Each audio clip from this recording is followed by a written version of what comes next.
आगे में दहेज के।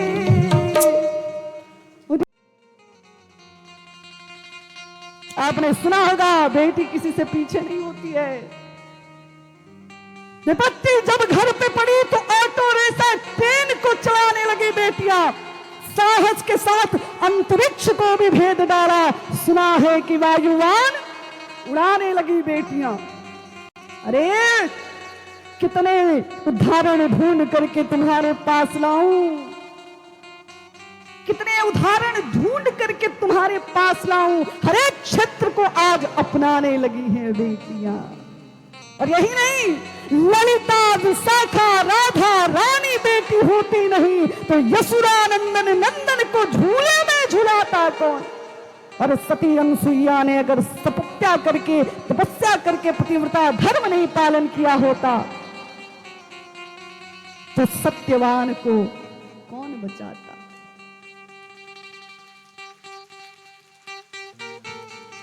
आज हमारी बेटियों को कोई नहीं सीख रहा। आज हर एक मां के हृदय में एक ही भावना आ रही।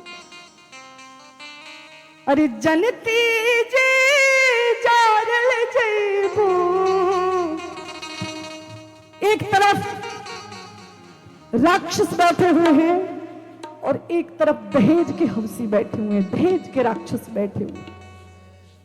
हर एक तरफ से मां को रोना ही है। लोग पूछते हैं कि मां अपनी बेटियों को क्यों चाहती है कि बेटी ना हो, लेकिन कभी ये जानना नहीं चाहते कि रहस्य क्या है। वो मां बाप तिलक देने के, दहेज देने के कारण नहीं चाहते कि मेरे घर में बेटी हो। कारण बस इतना ही है, यही कारण है कि मां रोती है। अरे जनती जे जारल जैबो, आगे में दहेज के। उद पाप नाही करती बेटी ससुरा में भेज के। पाप नाही करती बेटी ससुरा में भेज के। पाप नाही करती बेटी।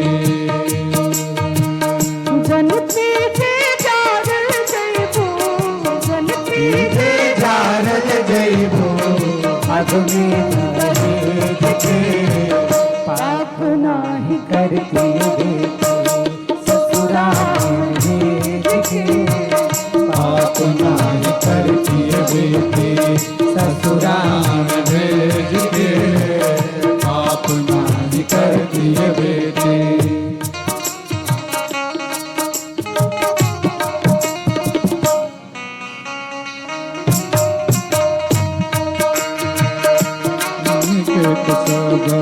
कोई आपन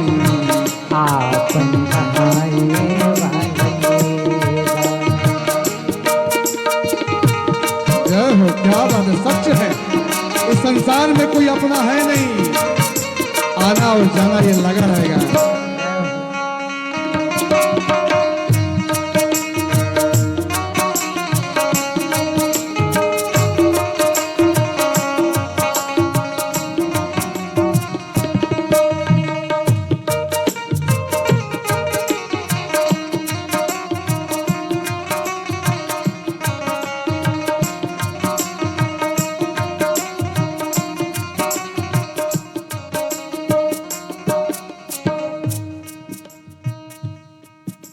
अगर कोई बेटी का आंसू बजा सकता है ना, उसकी माँ से पूछिएगा।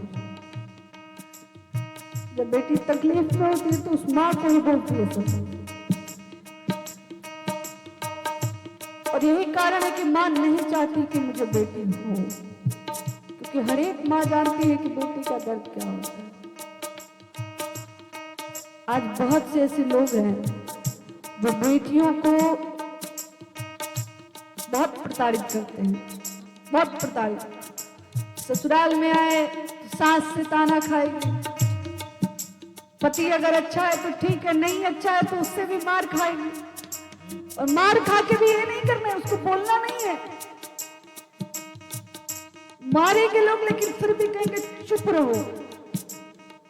वो जब माँ से बोलेगी तो बताइए माँ को कितना दर्द होगा जब बेटी बोले माँ आज हम मार खाए, तो माँ बाप को कितना दर्द होगा। जो माँ बाप एक उंगली से नहीं छूते अपने बेटी को।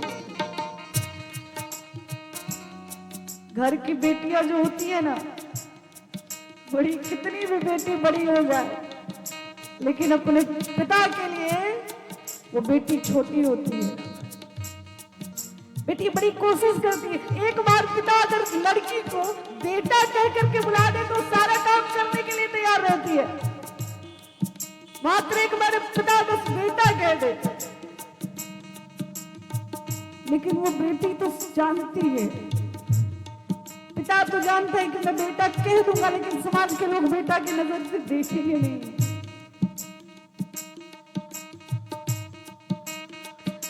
कटले तो खबूरनिया बड़े विपतिया, चले तू खबूरनिया बड़े विपतिया, रोते गुजर हुई है दिन और रतिया, रोते गुजर हुई है दिन और रतिया। माई कह के कुहकल हो खबूर। देखिए बेटी को जब अधिक दुख होता है और उसके मुख से जब ये सब आता है कि माँ अब मैं इस दुख को नहीं बर्दाश्त कर पाऊं, तो माई का ही शब्द आता है। और दुख में कोई भी दुख हो, लड़की के मुख से माँ को जब याद करती है तो उसके पूरे चेहरे नजर आने लगते हैं। माँ के माँ का दुलार प्यार सब नजर आने लगता है बेटी की आंखों में कि मेरी माँ मुझे इतना मानती थी, मुझे एक शब्द नहीं बोलती थी। आज ऐसे घर में आ गए हैं कि दिन रात कलह से ही शुरू होता है उधर। तो माँ बेटी को अगर डांट और मार पड़ जाए, माँ के हृदय में व्याप्त जाता है। ऐसी ऐसी बेटियों को हम सुने हैं, देखे। एक तो ऐसी बेटी थी जिसके गर्भ में बालक था और पति पीने वाला है, गर्भ में बालक है, सीढ़ियों से घसीटते हुए नीचे ला रहा है, कमरे में ले जा करके मार रहा है डंडा से।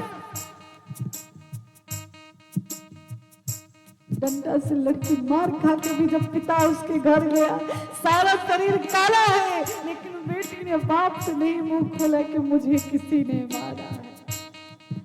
बेटी ने कहा पिताजी सीढ़ियों से गिर गए थे, कुछ नहीं हुआ।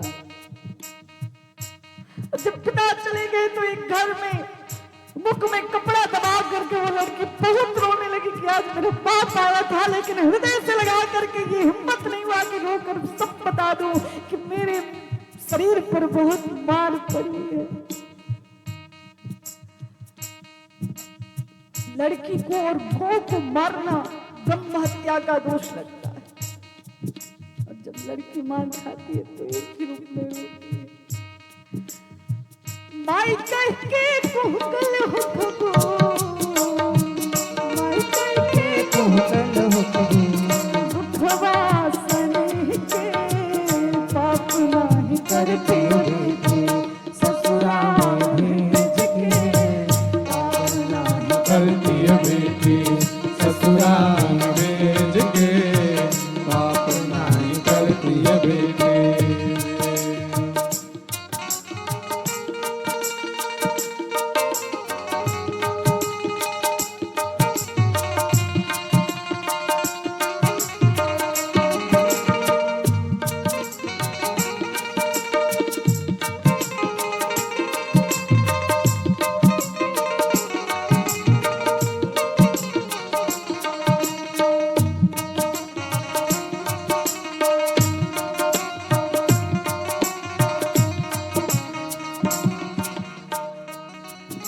हमको लगता है कि जब तक बेटी अपने मायके में है,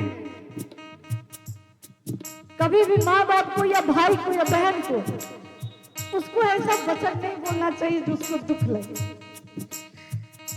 क्योंकि एक बार जब बेटी चली जाएगी ना तो फिर वो किसी को समझाने या किसी को देखने के लिए नहीं आएगी।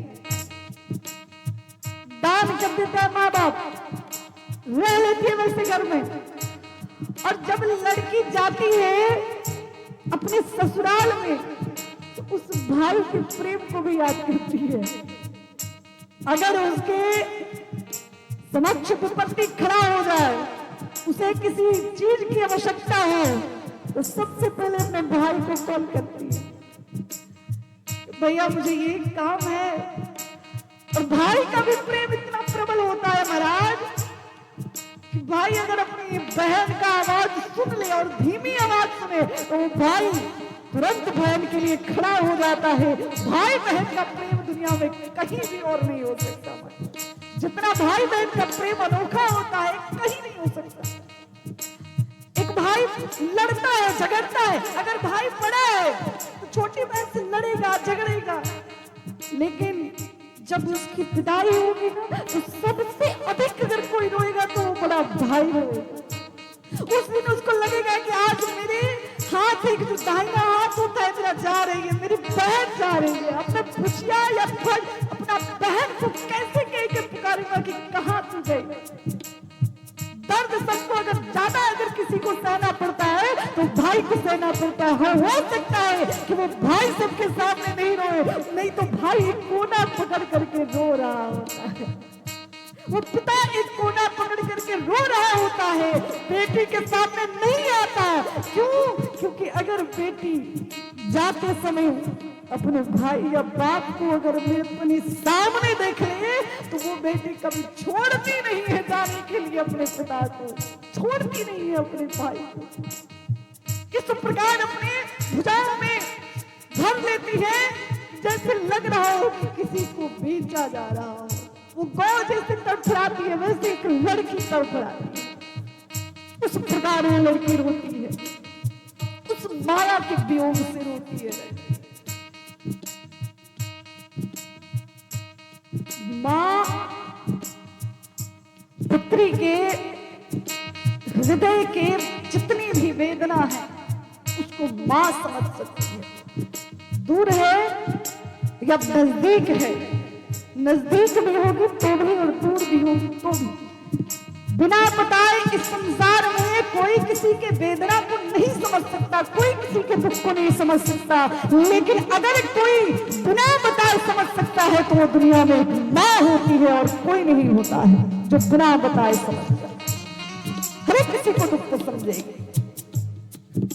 आज की समाज के अनुसार, आज के लोगों को देखने के अनुसार एक ही माँ के हृदय से आवाज आता है, अरे धन्य विधाता काहे दिहला तुम्हें, धन्य विधाता काहे दिहला तुम्हें।